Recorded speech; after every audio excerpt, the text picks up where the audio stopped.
okay अब म start गर्दैछु नेक्स्ट हामीले हेटेरो एलिमेन्ट डिटेक्सनको लागि हामीले सुरुमा डिस्कसन गर्यौं नाइट्रोजनको लागि अब हामी डिस्कसन गर्छौं सल्फरको लागि सिम्पल छ सिम्पल तरिकाले बुझ्नु खासै गाह्रो केही छैन पहिलो कुरा हामीले थाहा हुनुपर्छ हामीले थाहा छ NaCl भनेको के को फर्मुला टेबल सल्ट मतलब कमन सल्टको फर्मुला भनेको NaCl भयो यसमा त्यस्तै खालको कसरी याद भयो त हामीलाई हेर्दै गर्दै जाँदाखेरि याद भयो नि त यो भनेको टेबल सल्ट NaCl यस हामीलाई थाहा छ अब हामीले बुझ्नु पर्छ सोडियम नाइट्रोप्रुसाइड भनेको के हो सोडियम नाइट्रोप्रुसाइड को फर्मुला के त what is the formula of sodium nitroprusside हामीलाई थाहा छ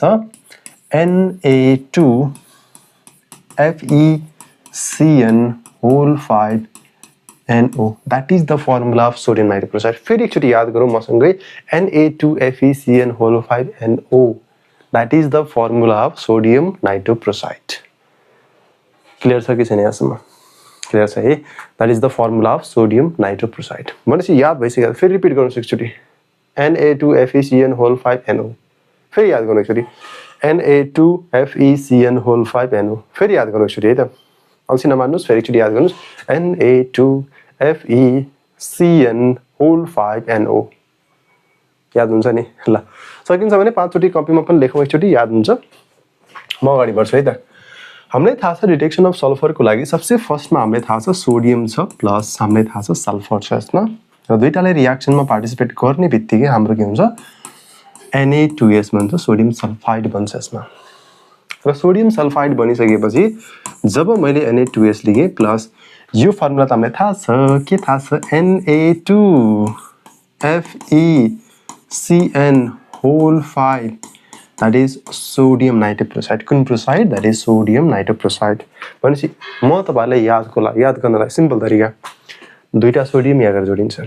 कम्प्लेक्स सँग जोडिन जान्छ यसमा यो यहाँ गरेर जोडिन्छ सल्फर बिचारा एक्लै हो अकेली न बाजार जाया करू भन्छ सल्फर गरेर नो सँग जोडिन्छ यसमा सो हेरौँ एकचोटी हाम्रो बन्छ Na4 हेर्नुस् है FeCN5NOS बन्छ यसमा यसको कलर कस्तो यसको वायलेट कलर आउँछ यसमा यो कुरा बुझ्यो कि बुझेन हामीले यसमा यसको कलर के आउँछ वायलेट कलर आउँछ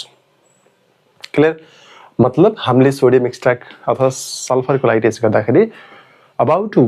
ml of 1 to 2 ml of sodium extract is taken in a clean and dry test tube and few drops of sodium nitropruside solution is added ल्याबमा लेख्दाखेरि वाज भन्छ हामीले र हामीले जनरल लेख्दाखेरि is added गर्ने बित्तिकै violet coloration आउँछ that violet coloration indicates the presence of sulfur in the organic compound yes or no yes so यसैलाई मैले तपाईहरुलाई अर्को तरिकाले पनि भन्छु मैले यसमा डाइरेक्ट लेखेर पनि राखेको छु त्यही कुरा छ मैले जे भर्खरै भने त्यही कुरा मैले सरस्वती पीपीटी को फर्ममा पनि राखिदिएको छु तपाईलाई नोट्स बनाउन सजिलो हुन्छ भनेर सो यो कुरा पनि तपाईले हेर्नु होला सोडियम सल्फाइड बन्छ र यसमा वायलेट कलरेसन आउँछ वायलेट कलरेसन के को आउँछ सोडियम नाइट्रोप्रुसाइड भनेको यो हो भनेसी सोडियम सल्फर नाइट्रोप्रुसाइड को वायलेट पीपीटी आउँछ यसमा कुरो क्लियर छ कि छैन यसमा छ है त अब त्यसपछि हामी जान्छौं अर्को एउटा टेस्ट छ हामीलाई थाहा छ सल्फरको लागि दुईटा टेस्ट छ एउटा लीड एसिटेट टेस्ट हामीलाई सिम्पल कुरा एसिटिक एसिड को फर्मुला थाहा छ कि छैन थाहा छ सर जी तपाईले सुरुमै पढाउनु भएको थियो त COOH यसको नाम हो एसिटिक एसिड के भनिन्छ होला एसिटिक एसिड त्यस्तै यदि मैले यसमा राखे यसमा सोडियम राखे नाम के होला यसको सोडियम एसिटेट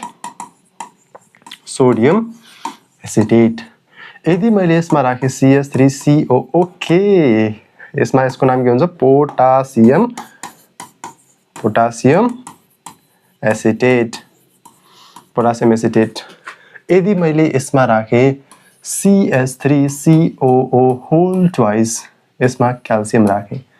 भ्यालेन्सी 2 भएको कारणले गर्दाखेरि यसरी आएको यसको नाम के हुन्छ क्याल्सियम एसिटेट यसको नाम क्याल्सियम एसिटेट अब मैले यदि क्याल्सियम को ठाउँमा मैले राखे पीबी भनेको त लीड हो यसको नाम के होला लीड एसिटेट फर्मुला याद हुन्छ कि हुँदैन फर्मुला कनेक्ट गर्न सक्नुहुन्छ कि सक्नुहुन्न एक्चुअली ध्यान दिनुस् विचार गर्नुस् र सोचौं विचार गरौं ध्यान दिउँ के होला कसो होला है त ओके ल यसलाई मैले बक्सामा राखे मैले राखे डब्बा है डब्बा यसलाई यसरी राखे है त मैले ओके यो फर्मेटमा मैले यसलाई यसरी राखे ल म गर्दै गएँ त बस्न सेम रियाक्सन सेम तरिकाले जाउँ Na र सल्फर रियाक्सन गरेर सुरुमा यहाँ के बन्छ हेर्नुस् है ध्यान दिनुस् यहाँ बन्छ हाम्रो के यसमा बन्छ Na2S सोडियम सल्फाइड बन्ने भयो र सोडियम सल्फाइडले हामीले के गर्छ भने CS3CO होल ट्वाइस यसमा राख्छौं Pb र एउटा कुरा तपाईले ध्यान के दिन सक्नुहुन्छ भने यसमा चाहिँ जब हामीले about 1 to 2 ml of sodium extract लेख्छौं नि त्यसमा सुरुमा गरिन्छ एसिडिफाइड गरिन्छ त्यसलाई एसिटिक एसिड राखेर एसिडिफाइड गरिन्छ र त्यसपछि हामीले लीड एसिडेट राख्छौं ओके लीड एसिडेट राखेपछि त्यसमा लीड सल्फाइडको एउटा ब्ल्याक पीपीटी आउँछ यसमा त्यही कुरा हामीले यसमा हेर्न खोजिराछौं जस्तै पीबी को रिप्लेसमा के आउँछ CS3CO तर हामीलाई थाहा छ सोडियमको भ्यालेन्सी त 1 हो त्यसकारणले गर्दाखेरि यो साइडमा Na आउँछ कतिवटा एसिटेट छ दुईटा 2Na राखे मैले यसमा plus lead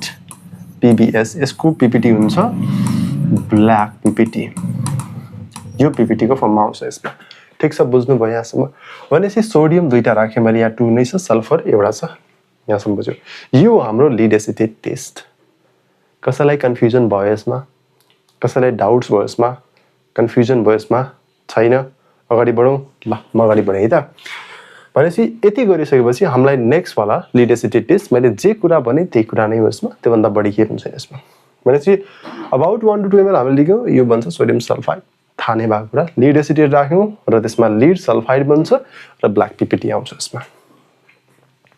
acidified acetic acid राखेर सुरुमा एसिडिफाइड गरौँ सल्फर को कन्सेप्ट क्लियर छ नाइट्रोजन क्लियर छ तपाईहरुलाई ओके क्लियर छ भने म अगाडि बढ्छु है त अब त्यसपछि म तपाईहरुलाई लग्छु केमा भने डिटेक्सन अफ हेलोजेन्स मा लग्छु हेलोजन को डिटेक्सन हामीलाई थाहा छ एक्स केमिस्ट्रीमा कति जना छन् फ्लोरिन क्लोरिन ब्रोमिन आयोडिन भनेपछि यो चारवटा हेर्छौं तर जनरली खासै फ्लोरिनलाई हामीले हेरिदैन हामीले हेरिन्छ केलाई हामीले हेरिन्छ कसलाई हेरिन्छ वेट हामीले हेरिन्छ chlorine bromine iodine okay so यो तीनटालाई लिएर हामीले यसमा टेस्ट गरिन्छ र जनरली हेलोजन टेस्ट गर्नको लागि हामीले सिल्भर नाइट्रेट नै युज गर्छौं त्योभन्दा बढी खासै के छैन यसमा ठीक छ नि अर्को कुरा यसमा बुझौं र हामीले के गर्छौं भने सुरुमा हेरौं ध्यान दिएको छिटै जस्तै हामीसँग के छ भने एउटा हामीलाई टेस्ट ट्युब दिएको छ र यो टेस्ट ट्युब हामीलाई थाहा छ र टेस्ट ट्युबमा हामीले के लेख्यो भने 1 to 2 ml of sodium extract लेखेँ मैले 1 to 2 ml अथवा मैले 1 ml अफ सोडियम एक्सट्र्याक्ट मैले यसमा लेखेँ सोडियम एक्सट्र्याक्ट लेखिसकेपछि यसमा मैले राख्छु के भने यसमा मैले सुरुमा राख्छु यसमा पहिला कङ्क AgNO3 राखेर मैले यसलाई बोइल गर्छु हेर्नुस् है कङ्क AgNO3 मा राखेर यसलाई बोइल गर्छु देन मैले के राख्छु भने यसमा मैले राख्छु AgNO3 राख्छु ध्यान दिनुस् है यसमा के राखे मैले यसमा राखे मैले AgNO3 र AgNO3 राख्ने बित्तिकै तपाईले नोटिस गर्नुहुन्छ यदि कर्डी व्हाइट पीपीटी आयो एउटा यो आउन सक्छ एउटा पेल येलो पीपीटी आउन सक्छ र यो आउन सक्छ एउटा आउन सक्छ हाम्रो के एउटा हाम्रो आउन सक्छ येलो पीपीटी आउन सक्छ ध्यान दिनुस् एक्चुअली कर्डी व्हाइट पीपीटी आयो भने यो कसको लागि गरिन्छ तपाईलाई सबैलाई थाहा छ कर्डी व्हाइट पीपीटी भनेको यो जनरली Cl- को लागि गरिन्छ पेल येलो पीपीटी कसको लागि Br- को लागि र यो भनेको I- को लागि गरिन्छ यसमा ठीक छ यहाँसम्म त बुझ्नु भएको छ नि अब त्यसपछि म तपाईलाई फेरि लग्छु यो जुन कर्डी व्हाइट पीपीटी छ अब फेरि व्हाइट पीपीटी भनेको त कार्बोनेटको पनि हुन्छ सल्फेटको पनि हुन्छ यसमा कन्फ्युजन भयो यसमा त्यसकारणले हामीले के गर्छौं भने यसलाई के गर्छौं भने अमोनिया सोलुसन जुन हुन्छ NH4OH लाई भनिन्छ अमोनिया सोलुसनमा राख्छौं अमोनिया सोलुसनमा राखिसकेपछि यो के हुन्छ यो पीपीटी डिजल्भ हुन्छ मतलब पीपीटी के हुन्छ यसमा डिजल्भ हुन्छ यसमा पीपीटी डिजल्भ भयो भनेपछि अब यदि हामीले डाइल्युट HNO3 एड गरे यसमा हामीले राख्यौं डाइल्युट HNO3 राखे मैले यसमा PPT मतलब कर्डी व्हाइट PPT के हुन्छ यसमा रिअपियर्स यदि कर्डी व्हाइट PPT रिअपियर्स हुन्छ भने यसमा हामीलाई थाहा छ कि कर्डी व्हाइट PPT रिअपियर्स भयो भने हामीलाई थाहा छ यसमा कन्फर्म भयो कि यसमा क्लोराइड नै छ भनेर मतलब क्लोरिन छ भन्ने कुरा हामीलाई कन्फर्म हुन्छ यसरी चाहिँ बुझ्नु भएन यदि पेल येलो PPT आयो किनकि यो पेल येलो PPT छ ठिकै छ AgNO3 राख्दाखेरि त्यही नै आउँछ यसमा र अमोनिया सोलुसनमा NH4OH मा यो के हुन्छ यो हुन्छ पार्शियली सोलुबल मतलब त्यति राम्रोसँग सोलुबल हुँदैन पार्शियली सोलुबल छैन भने यो भन्दा अगाडि खासै केही गर्नु पर्दैन यो कन्क HNO3 भन्ने टर्म हुन्छ यो राख्ने यो क्लोराइड को लागि अलिकति बढी युजफुल हुन्छ हुन सक्छ यसमा अरुको लागि खासै त्यस्तो फरक चाहिँ पर्दैन यसमा अब येलो PPT यो अमोनिया सोलुसनमा NH4OH मा डु नट डिजल्भ हुँदैन यसमा कुरा बुझ्नुभयो कि भएन यसमा यति कन्सेप्ट युज गर्ने यो भन्दा बढी हैन फेरि क्वेशन आउँछ सर तपाईले यसमा त तपाईले फेरि कन्क HNO3 राख्नुको रिजन के सर भनिदिनुस् न सर भनिदिनुस् न के छिटो भन्ने कसैलाई आइराको छ भने कन्क HNO3 जब हामीले राख्छौं यदि बाइ द वे हामीलाई कुनै एउटा स्याम्पल दिएको छ लेट अस सपोज एउटा स्याम्पल रहेछ र त्यो स्याम्पलमा हाम्रो के छ भने कार्बन पनि रहेछ नाइट्रोजन कार्बन त हुने नै भयो के नाइट्रोजन पनि रहेछ त्यसपछि सल्फर पनि रहेछ अलङ विथ हेलोजन पनि रहेछ तीनटै रहेछ यसमा भनेपछि त्यो कन्डिसनमा यसले के दिन सक्छ भने जब हामीले NaCN बनायो नि त्यसमा र NaCN लाई जब हामीले AgNO3 मा राख्छौं र त्यसमा AgCN को फर्मेसन हुन्छ त्यो AgCN को PPT व्हाइट हुन्छ के फेरि अब ब्ल्याकहरु आउन सक्छ त्यो आफ्नो ठाउँमा छ तर AgCN को PPT व्हाइट हुन्छ अब त्यो PPT व्हाइट यो पनि व्हाइट सेम बट डिफरेन्ट तर डिफरेन्ट कसरी हामीलाई थाहा भएन त्यो थाहा हुनको लागि हामीले के गर्छौं यसमा हामीले कन्क HNO3 मा राखेर बोइल गर्छौं त्यसले के गर्छ भने AgCN लाई रिमुभ गरिदिन्छ मैले रिएक्सन एकछिन पछि देखाउँछु तपाईहरुलाई ओके ठीक छ यहाँसम्म ल यति कुरा बुझ्नुभयो ल एकचोटी रिएक्सन हेरौँ न के हुँदो रहेछ हैन जस्तै मैले क्लोरिन को लागि क्लोराइड को लागि हामीलाई थाहा छ Na र Cl रिएक्सन गर्यो भने के भन्छ ए भन्दिनुस् न छिटो ए भन्दिउ न छिटो NaCN यहाँ NaCl भन्छ यसमा सोडियम क्लोराइड हामीलाई थाहा छ हामीले यसलाई राख्न खोजिरहेछौं AgNO3 मा K3 मा AgNO3 प्लस मैले यसमा राखे के जुन बनेको छ NaCl मतलब सोडियम एक्सट्र्याक्टमा यदि क्लोरिन पनि छ भने त्यसले NaCl बनाएर राख्छ यसमा र यो रिएक्सन बुझ्नुस् अरु रिएक्सन एउटै हो यसमा के बन्छ होला हामीलाई थाहा छ यसमा भन्छ हाम्रो AgCl को PPT आउँछ कस्तो PPT कर्डी व्हाइट PPT भनेपछि AgCl को आयो प्लस त्यसपछि यहाँ बन्यो NaNO3 हामीले भर्खरै भनिसकेका छौं कर्डी व्हाइट PPT केमा डिजल्भ छ यो अमोनिया सोलुसनमा भनेपछि मैले यसमा राख्छु AgCl र मैले राख्छु अमोनिया सोलुसन NH4OH र यसो नोटिस गरौँ फेरि यसमा के छ हाम्रो यसमा एउटा कम्प्लेक्स बन्न जान्छ कि फेरि कलरलेस कम्प्लेक्स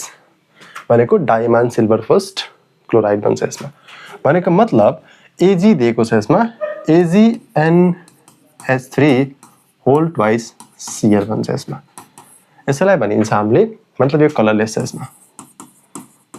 कलरलेस अब यहाँ हेर्नुस् यसमा के छ यहाँबाट त वाटर निस्किने पोसिबिलिटी देखिरहेछु मैले एउटा यो पनि बन्छ होला यसमा भनेपछि OH छ भने त यसमा वाटर त निस्किन्छ यसमा सो यो कुराहरु मैले यसमा नोटिस गरे भनेपछि यहाँ दुईटा छ भनेपछि मैले यसमा पनि 2 राख्दिए यसमा ठीक छ बुझ्नु भयो अरु सबै ठीक छ ब्यालेन्स छ भनेपछि यसको हामीले लेख्छौं के भने डाइअमाइन सिल्भर फर्स्ट क्लोराइड ठीक छ क्लियर यहाँसम्म ओके सो यो कुराहरु मैले यसमा नोटिस गरे र त्यसपछि जब हामीले यसलाई Ag जुन व्हाइट PPT आछ नि व्हाइट पीपीटी आछ हामीले यहाँ राख्यो कलरलेस आछ जुन त्यो कलरलेस पार्टलाई हामीले केमा राख्छौं भने यसलाई हामीले फाइनली डाइल्युट HNO3 मा राखेर काम गर्छौं यो डाइल्युट HNO3 मा राखिसकेपछि फेरि यहाँ के हुन्छ हेर्नुस् है AgCl सेपरेट हुने भयो AgCl हाम्रो के आउँछ यसमा कर्डी व्हाइट पीपीटी आउने भयो यसमा त्यसपछि प्लस हाम्रो यसमा के बन्न सक्छ त्यो कुरालाई ध्यान दियो यसमा भनेपछि एउटा हुन सक्छ NH4NO3 तर कतिवटा निस्किन्छ भन्ने कुरालाई हेर्दाखेरि ठुम्माले कोस आउँछ यसमा ओके सो यसरी हामीले यहाँ लेख्छौं तपाईलाई के डाउट्स भयो यसमा कन्फ्युजन के भएन नि ल यति गरिसकेपछि यदि हामीले यसमा यो त कर्डी व्हाइट पीपीटी आयो यति पोर्सन हामीले ब्रोमिनको लागि पनि हेर्छौं यदि यसमा ब्रोमिन भएको भए NaBr आउँथ्यो र यसमा NaBr राख्ने बित्तिकै AgBr को पीपीटी आउँथ्यो यसमा पार्शियली सोल्युबल सल्भेटी गर्ने तरिका एउटै हो यसमा योभन्दा दायाँ बाहेक केही गर्दैनौं हामीले यति नै गर्छौं र यति गरिसकेपछि यहाँ जुन देख्छौं नि यो केसमा के हुन्छ भने पार्शियली सोल्युबल कम्प्लेक्स को फर्म मतलब यो पार्शियली सोल्युबल हुन्छ पीपीटी पार्शियली सोल्युबल छ भने यहाँ बन्ने भनेको डायमन्ड सिल्भर फर्स्ट ब्रोमाइड बन्छ यसमा त्यति कुरा आउँछ यसमा आयोडिन छ भने यति मात्र रियाक्सन Cl को ठाउँमा के आउँछ Cl को ठाउँमा के आउँछ यसमा के आउँछ आयोडिन आउँछ त्यति मात्रै फरक हो यसमा यो भन्दा बाहेक केही पनि छैन बुझ्नु भयो क्लियर छ ल त्यसपछि म तपाईलाई क्लियरली यसमा देखाउँछु के कुराहरु छ र त्यसपछि हामी जान्छौं अगाडि जस्तै यो जुन रियाक्सन दिएको छ कसको लागि दिएको छ this is for the chloride को लागि रियाक्सन मैले भर्खरै भनिसकेको छु तपाईले नोट्स बनाउनुहुन्छ भने एकचोटी ध्यान दिएर बनाउनु होला यसमा र अर्को कुरा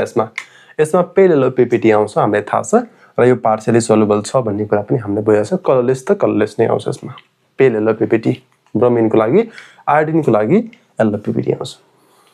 र एउटा अर्को इम्पोर्टेन्ट कुरा कि कन्सन्ट्रेट HNO3 को रोल के हो यसमा what is the role of conc HNO3 in AgNO3 test halogen को लागि स्पेशली हामीले कसको लागि क्लोराइड को लागि तर सबैको लागि गरिन्छ यसमा ठिकै छ भनेपछि यदि तपाईले नोटिस गर्नु भयो भने